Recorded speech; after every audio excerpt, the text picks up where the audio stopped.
बड़ी लंबी कथा है, आप सब लोग जानते हैं। भगवान भोलेनाथ को पता चला दक्ष के यहाँ मेरी पत्नी सती ने देह त्याग कर दिया है।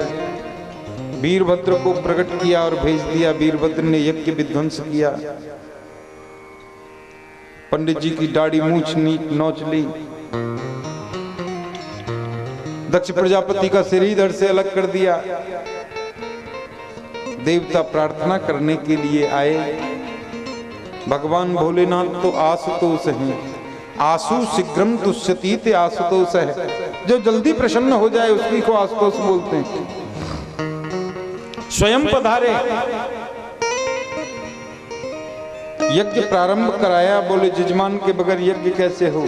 जजमान का तो सर इधर से अलग कर दिया। तो बकरे का सर लगाया दक्ष प्रजापति को और यज्ञ संपूर्ण कराया। वही सती अगले जन्म में पार्वती बनी और फिर पुनः उनका विवाह भगवान भोलेनाथ शिवजी के साथ में संपन्न हुआ। अभी तक हमने जो सुना, मनु महाराज की 3 कन्याओं के वंश का वर्णन श्रवण किया।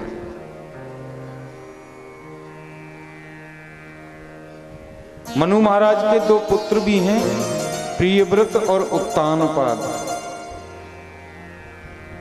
महाराज उत्तानपाद चक्रवर्ती सम्राट हैं भारत के। घर में पत्नी है, सब कुछ धन धान्य, किसी चीज की कमी नहीं है।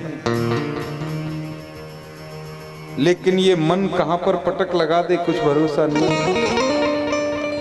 एक बार जा रहे थे सुदूर कहीं, घोड़े पर चढ़कर देखा किसी कन्या को और उसकी गोरी चमड़ी के प्रति उनका मन आकृष्ट हो गया। उस कन्या को घर में ले आए, गंधर्व विधि से विवाह कर लिया। घर में पत्नी है, नाम है सुनीति, और जिसको लेकर के आए उसका नाम है सुरुचि। सुरुचि ने आते ही पूछा ये कौन है? बोले ये मेरी बड़ी पत्नी है, नाम है सुनीति।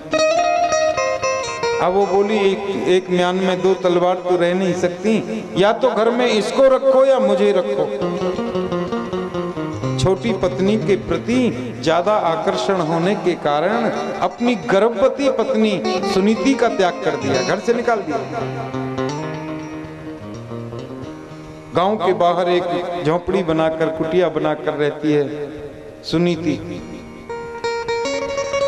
समय पाकर के बालक ने जन्म लिया, नाम है ध्रुव।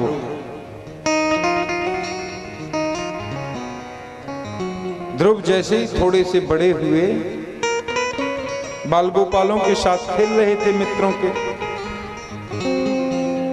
तो मित्रों से पता चला यहाँ के जो राजा हैं उत्तानपाद, वो तुम्हारे पिताजी हैं। 5 वर्ष का बालक, मन में इच्छा हुई मैं जरा सिंहासन पर बैठ करके तो आऊं, पिताजी की गोद में जाकर के तो देखूं। सुराज महल में चले गए ध्रुव। उत्तानपाद ने देखा मेरा बेटा इतना बड़ा हो गया। जैसे ही गोद में लेना चाहा तो वो सौतेली माँ जो थी ना सुरुचि, वो आ गई। खबरदार जो इसको हाथ लगाया था। नवत्सन पेटे दिष्णयम भवानारूढ़मर्हति न गृहीतो मया यत्त्वं कुच्छावपि नृपात्मजः। तुम इस सिंहासन पर नहीं बैठ सकते, इनकी गोद में नहीं जा सकते। ध्रुव ने कहा क्यों नहीं जा सकता? क्या ये मेरे पिताजी नहीं है? सुरुचि बोली ये तुम्हारे पिता तो हैं, लेकिन इस सिंहासन पर तो वही बैठ सकता है जो मेरे पेट से, मेरी कोख से जन्म लेगा। मैं तुम्हारी मां तो नहीं हूं।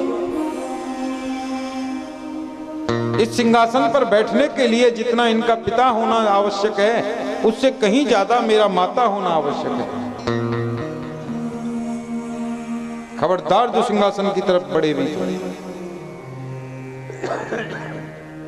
छोटा सा 5 वर्ष का बालक ध्रुव रोने लगा, नहीं नहीं मैं तो सिंहासन पर बैठूंगा।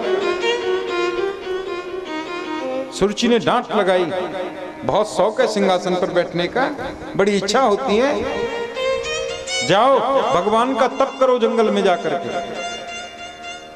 और कदाचित भगवान तुम्हारी तपस्या से प्रसन्न हो और कहें कि बेटा वरदान मांग, तो भगवान से मांग लेना अगला जन्म मेरे पेट से हो जाए, सुरुचि मां के पेट से हो जाए, मेरी कोख से जन्म लेगा तो ही सिंहासन पर बैठ सकता है। चल यहां से भाग। रोते रोते ध्रुव अपनी मां सुनीति के पास में आ गए। देख लूंगा उस सौतेली मां को।